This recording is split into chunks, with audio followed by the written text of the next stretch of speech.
don't ever give up on yourself. I mean, there's nothing more important to do than to be easy and compassionate with yourself. Welcome to the Well Woman Show, where motivated women achieve fulfillment and well-being. You're listening to the Well Woman Show. You're listening to the Well Woman Show. You're going to be in for a good ride. I'm a woman. I would prefer to tell my own story. My story, though it's very personal, is universal. You're listening to the Well Woman Show.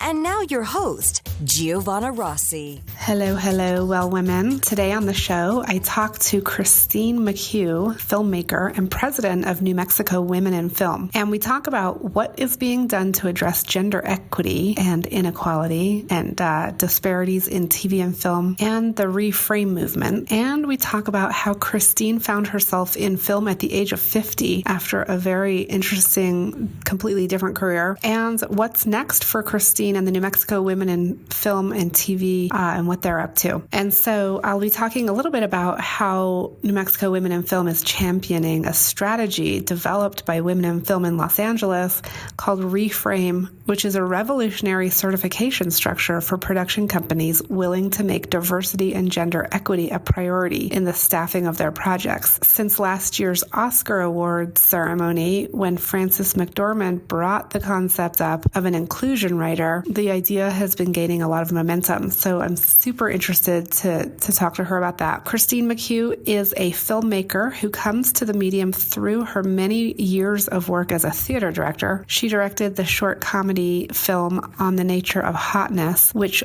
won the 2013 New York City International Film Festival for Best Short Comedy and was the official selection at 10 film festivals in 2013 and 14. She's currently the president of New Mexico Women in Film based in Santa Fe, New Mexico. Here is my interview with Christine McHugh. I'm speaking with Christine McHugh, the president of New Mexico Women in Film. Welcome to the show.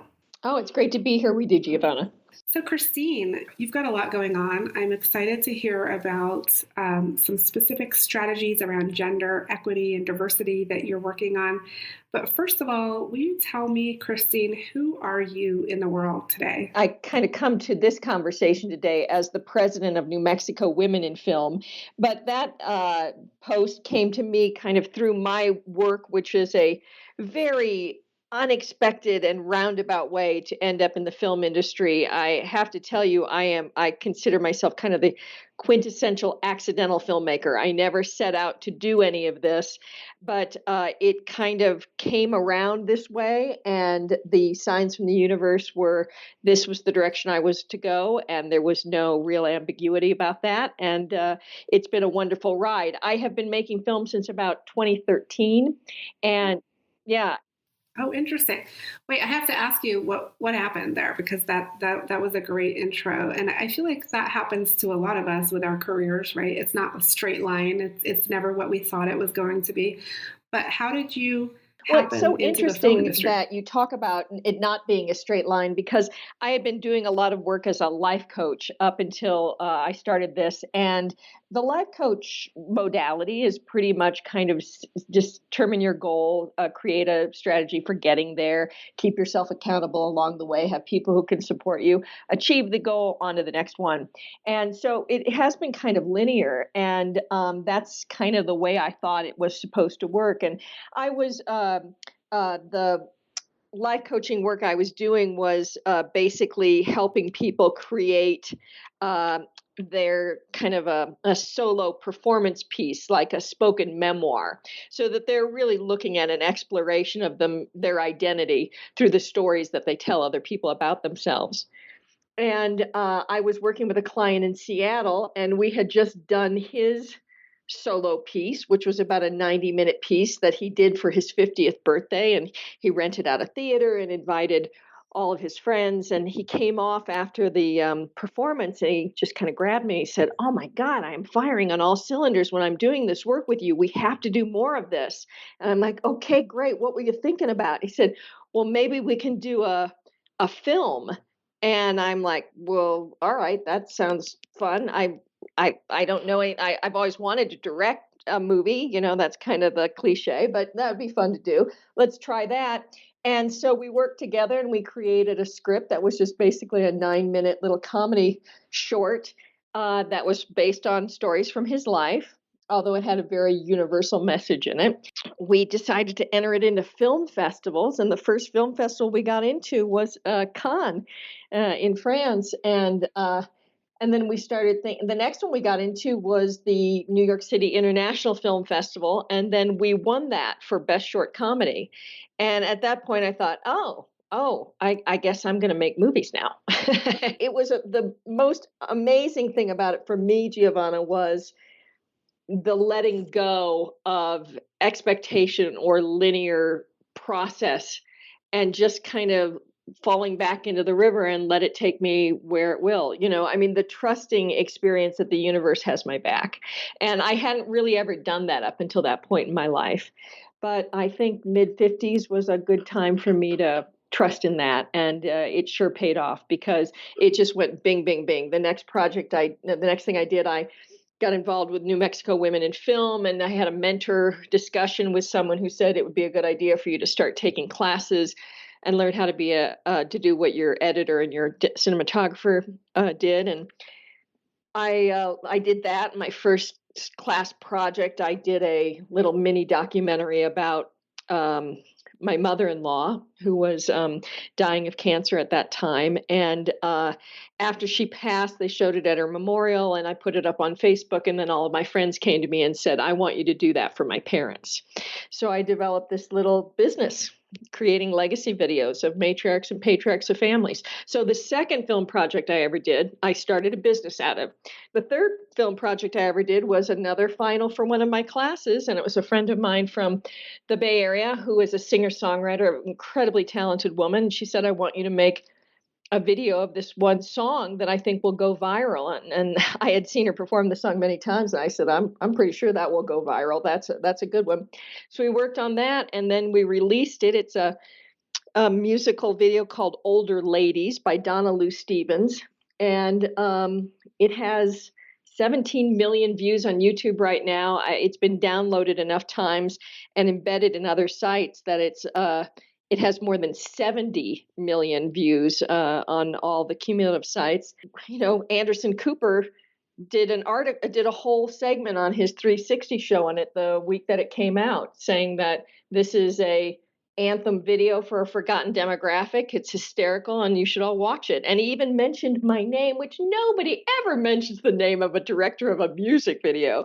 So it was like, okay, well, I'm going to do this now. I'm going to do this for a while. And that's kind of how it's gone for me. And it's just been wonderful. And all of that, interestingly enough, has happened in Santa Fe, in which the old adage is it either embraces you or it spits you out. And there was just no question. It took me up in a full body bear hug.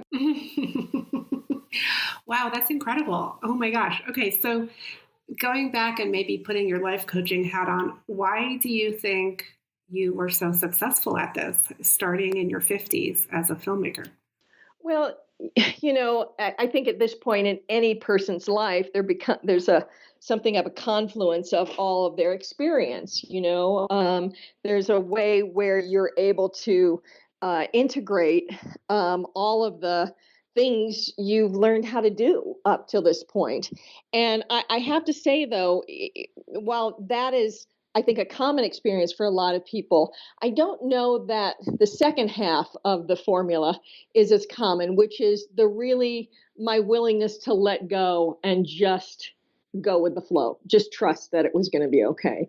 And I will tell you the most unusual part of the experience was when we were getting ready to release the first short comedy video, which is called On the Nature of Hotness with Richard Snyder. He had said, now that we're done with it, I don't want to just put it on YouTube. I want to enter it into film festivals. And I don't want to just enter it into any film festivals. I only want to enter it into first-tier film festivals. And my thought that I said inside my mind, I did not say it out loud to him, was, okay, go ahead, knock yourself out. I don't really think it's that good.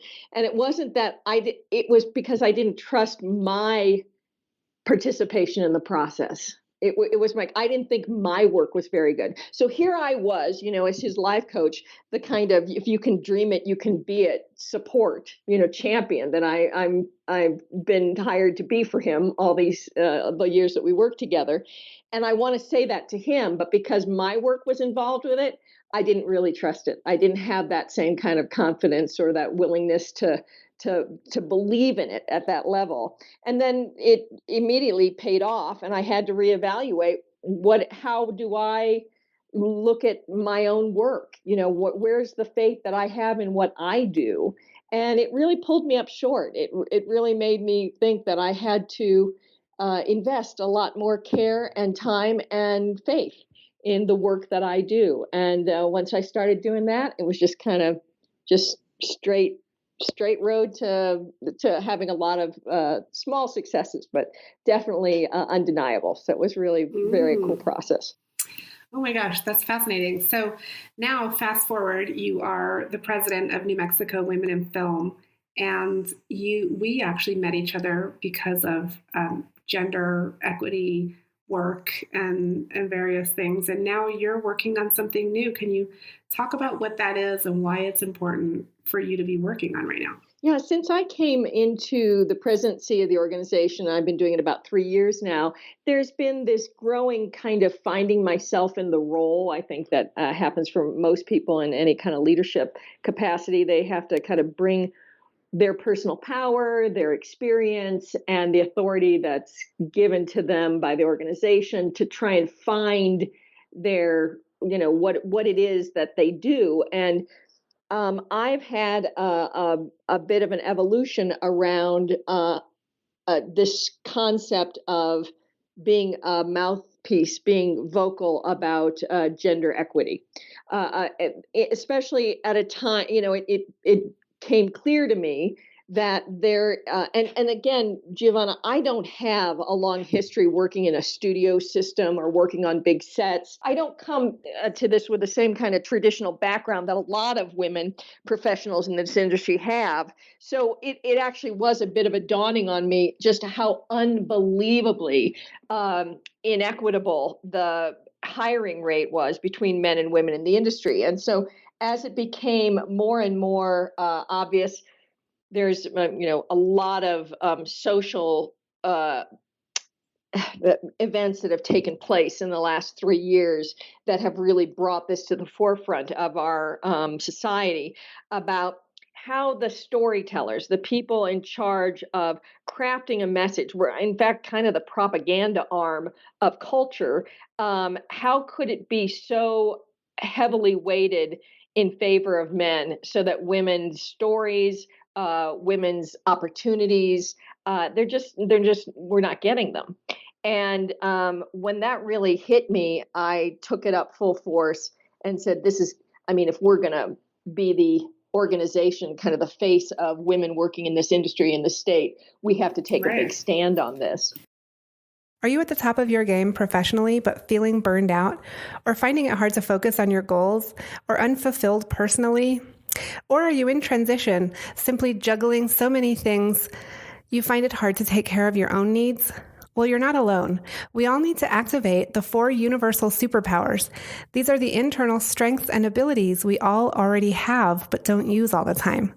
Superpowers can be cultivated, and they include awareness, intuition, action, and acceptance.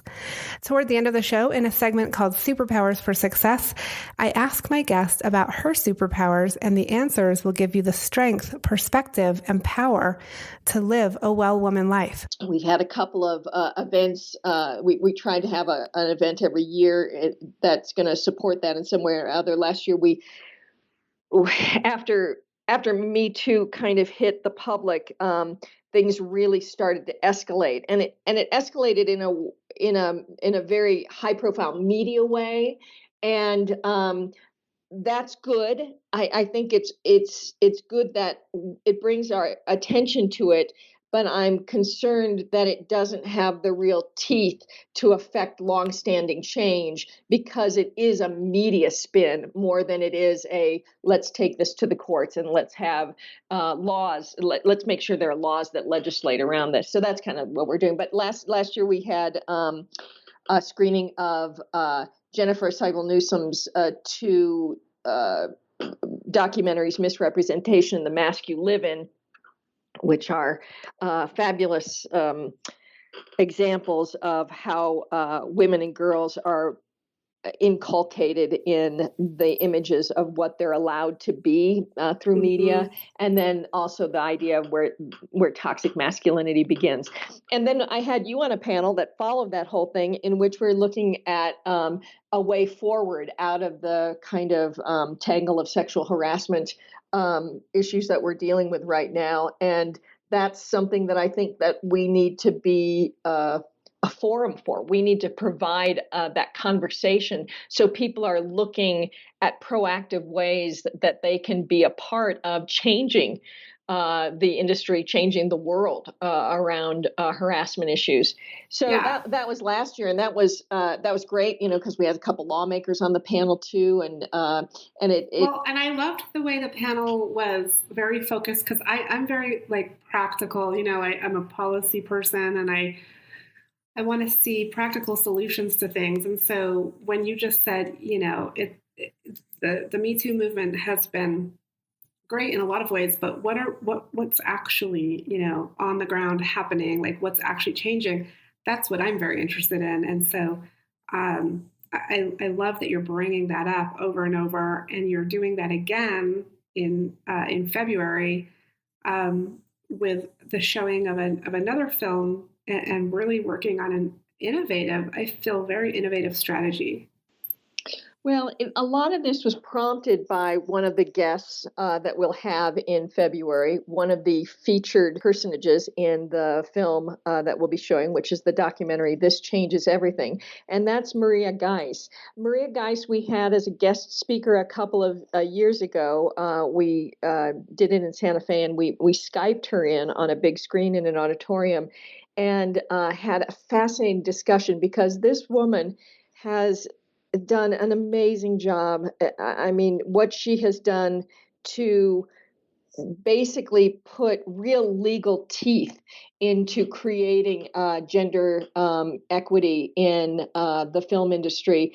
I think she was instrumental with getting the ACLU to write a letter to the EEOC about this kind of disparity. And then the EEOC launched their own investigation, in which they basically interviewed all the studio heads, the agencies, all the different guilds, kind of all the gatekeepers for employment in Hollywood, and are in the process of drawing their own conclusions about how bad this is, and how also in violation of Title VII fair hiring laws it is what's been happening there.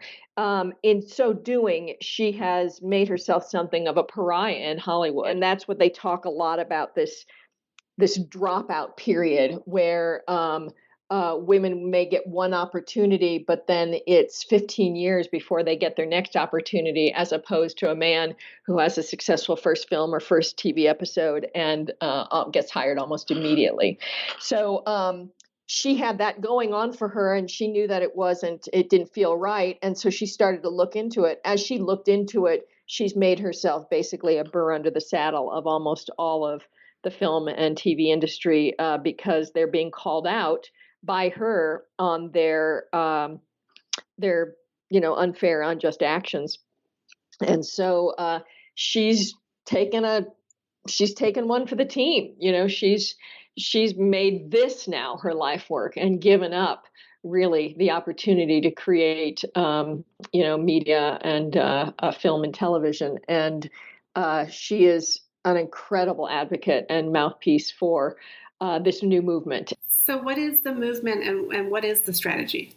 Well, there's several. Now, I want to talk a little bit about what Women in Film and Television Los Angeles has created in collaboration with Sundance Film Festival, Sundance Institute, which is this project called ReFrame.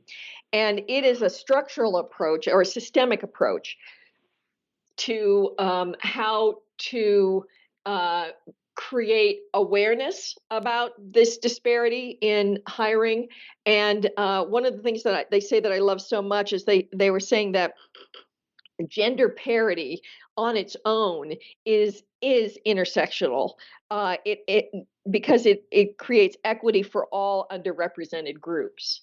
And so it's not only about gender, but it's also, of course, about LGBT, trans, differently abled, all different races. And they're trying to make sure that that is happening at the same time, but they don't. It does the Venn diagram does kind of meet a lot around this underrepresented groups in gender. So so what they've done is they've created a program whereby they have identified what they call ambassadors, which are high-profile men and women in the industry, and they have asked those people to become fluent in the language and the methods that this ReFrame system is creating, and then take it to the studios, the networks, the production companies, the guilds, all the agencies, and basically say, if we partner together, if we're going to explain this to you, we'll be your representative. We'll be there to answer all your questions and support you in implementing this new way of being, to become fluent in what the disparities are, and then take on this course of action. And many of the big groups have already, studios and everything have already signed on to this. Things like A&E and Amazon and Netflix and Grand Via, Lionsgate, SAG-AFTRA, Participant Media. It's a lot of high-profile groups that are really saying, yes, we'll commit to this. We'll change our ways for this. And what's the incentive for them to do that, or is that's part of the partnership? Well, right now the incentive really is to get this stamp from ReFrame that basically says that they're doing the right thing. Yeah, you're a good citizen in this movement. You are aware of it, and you are doing what you can to make things more equitable and just. Which is a nice idea, and I do think that there probably is some traction there around kind of peer pressure, that other groups will say that and say, oh, we want to have that too. I think it's very good for their marketing. I think it's good PR for them to have it. My problem with it is it doesn't really have the teeth because it comes at the end of the project. So it doesn't really have the kind of enforcing thing that I think it should come at the beginning of the project. I think it would be great if we had something that said, yes, these people are committed to it, and they're going to, try and do as much gender equitable hiring as possible. And because that they've shown that they've got this many producers and this many women on screen, this many writers, that they've got a percentage of this, we're going to give them this stamp before they get going. Because otherwise it feels a little bit like window dressing, and it feels a little bit like, I don't know, it's a little, I think it's diminishing of the real effort. And I think that what's missing, and what Maria talks a lot about in the documentary, is there really needs to be an accountability to the laws of the land around hiring that this industry has particularly regarded for all these many years, because they're kind of rogue. They're kind of, we get to do what we want. Nobody has sway over us. It's a very kind of maverick industry. And the thing about that feels like there's a real opportunity to take advantage of is that the film industry, film and media, is actually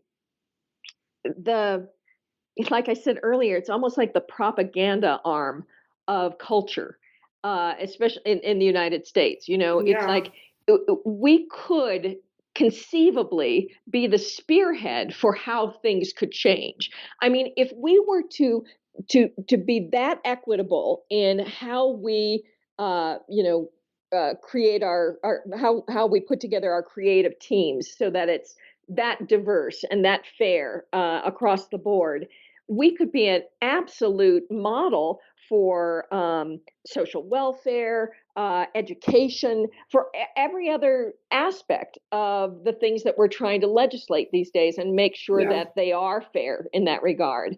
And the problem is, unlike socialized countries, the film industry is a private industry.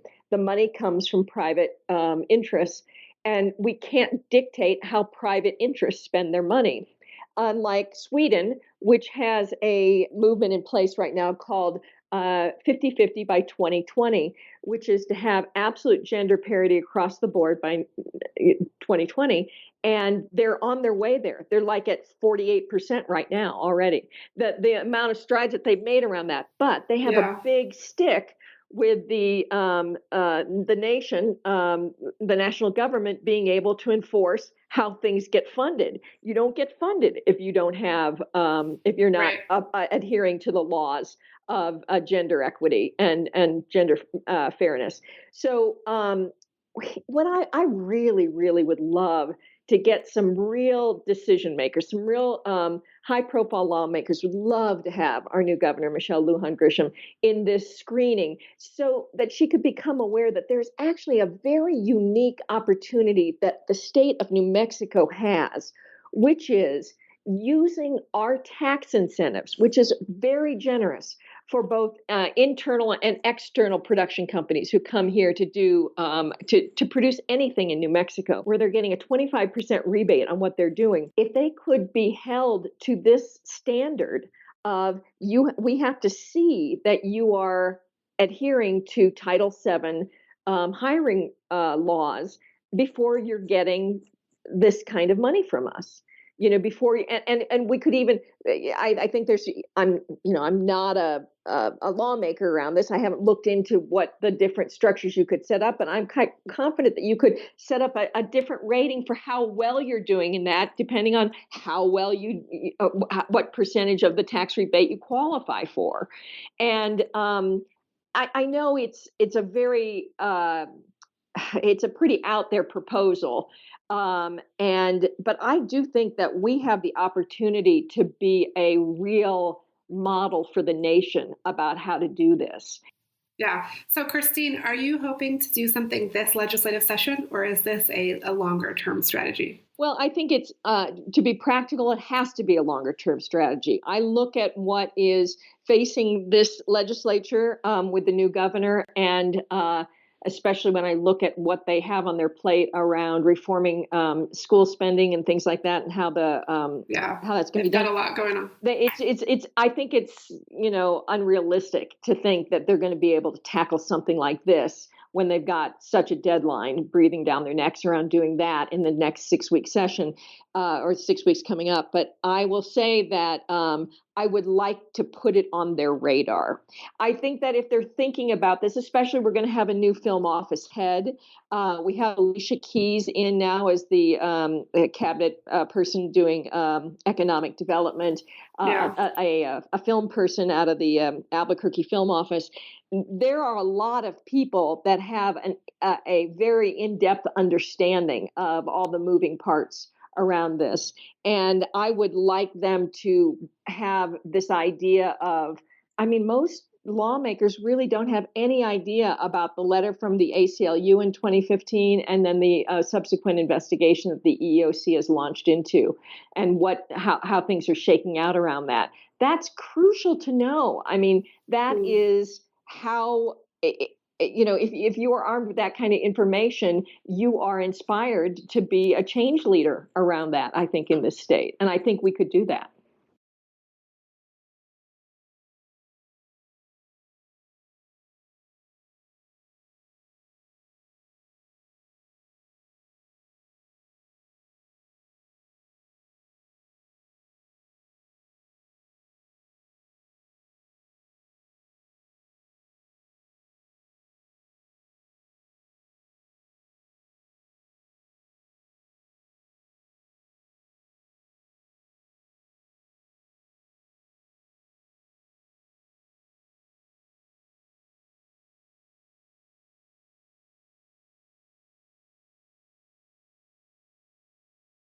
This episode of the Well Woman Show is brought to you by Collective Action Strategies, supporting organizations that support women and families, and by Well Woman Life Movement Challenge Quiz, your resource for living your best life. If you're in burnout or major transition, this is your time to figure out what's holding you back from making the changes you need to make in order to live your fullest, most joyful life. The cause of all of our challenges, personal or professional, can actually be rooted in the lack of internal superpowers and or external supports. Our Well Woman Life framework tells you which stage of the Well Woman life cycle you're in and what to do about it so you can truly live your best life. You can find out more at wellwomanlife.com/quiz.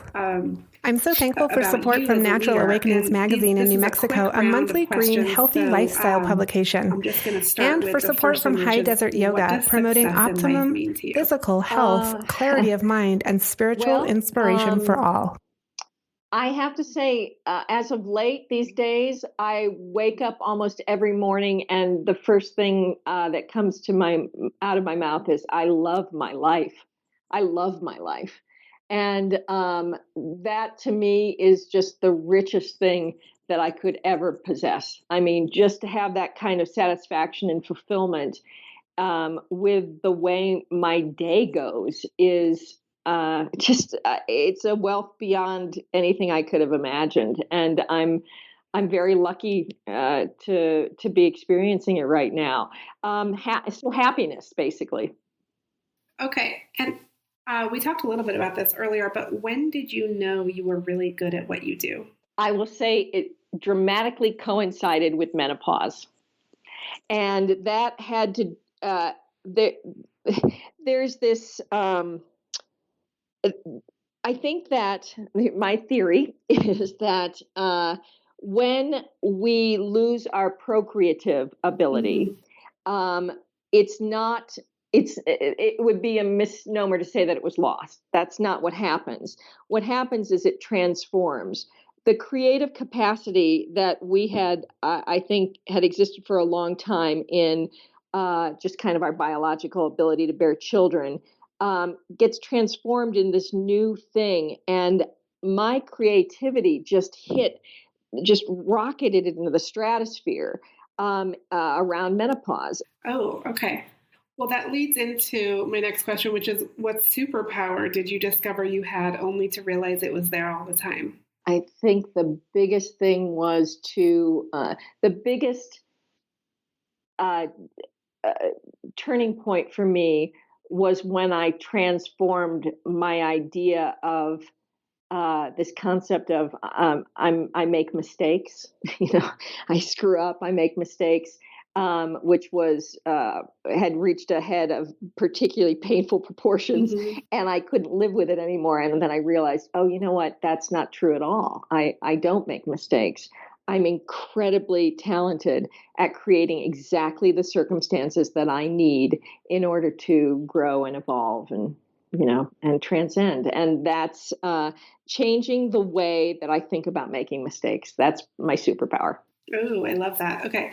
Describe a personal habit that contributes to your well-being. The biggest, I'm sure I'm not the first person who's ever said this, but it's definitely made a difference for me. The biggest change has come from a disciplined mindfulness practice, meditation, being able to sit quietly and notice, to watch the freaking freak show of my mind, play all the time and be able to kind of let it go and not attach to any of those stories has been the biggest single thing that's contributed to my happiness and well-being for sure. Oh yeah, no, I hear that.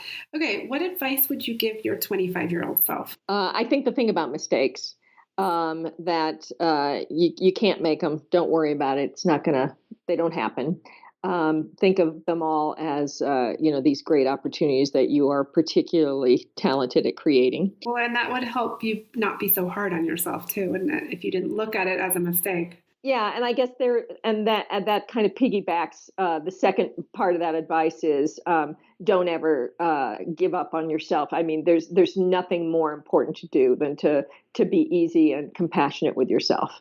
That's the most important thing that there is. because man, from that nuclear generator comes enough to power a world. Yeah. Oh, I love that. What makes a good leader, Christine? For me, it's the willingness and the dedication to knowing oneself. In other words, to be self-reflective, to be inspired, to be self-actualized, to really understand yourself, because in understanding yourself, you're able to be kind of a conduit for love in the world. And that's the trick, I think. Yeah. And so what is your greatest challenge as a leader? It's not getting caught up in the stories. When I think that taking criticism, it continues. The struggle is, and this is not going to be a finish line I cross in this lifetime, is to continue to be compassionate with myself. And so one of the practices is kind of seeing criticism as a gift. Mm. Okay. And do you identify as a feminist? Oh, most certainly. not even. I hardly have any other identity right now besides that one. It's so funny. I was thinking about that a lot at the Women's March, and how that term has been kind of vilified. And it's like, oh man, you're really missing what this means. This. Yes, I most definitely consider myself a feminist.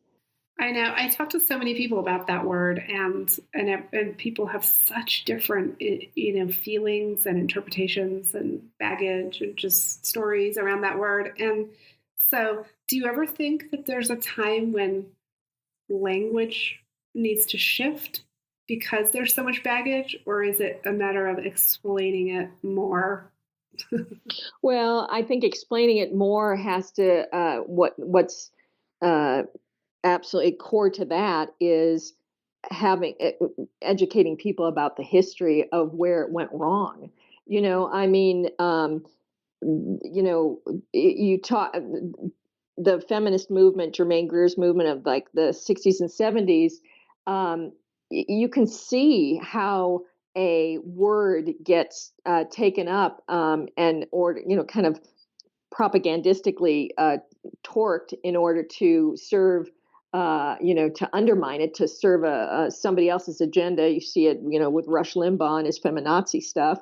And it's like, well, if you're just aware that that's what's happening, people need to be thinking critically, especially in this time of social media.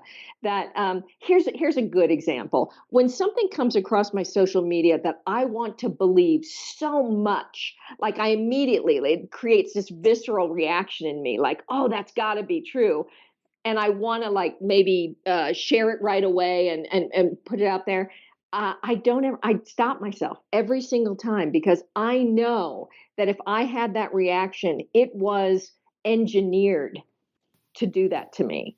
And I do my research at that point. But you have to be able to be self-aware enough to know that if something is being, if you're being manipulated emotionally, you have to be able to be aware you're being manipulated emotionally. Yeah, and that's the whole thing about media literacy, right? Yeah, absolutely.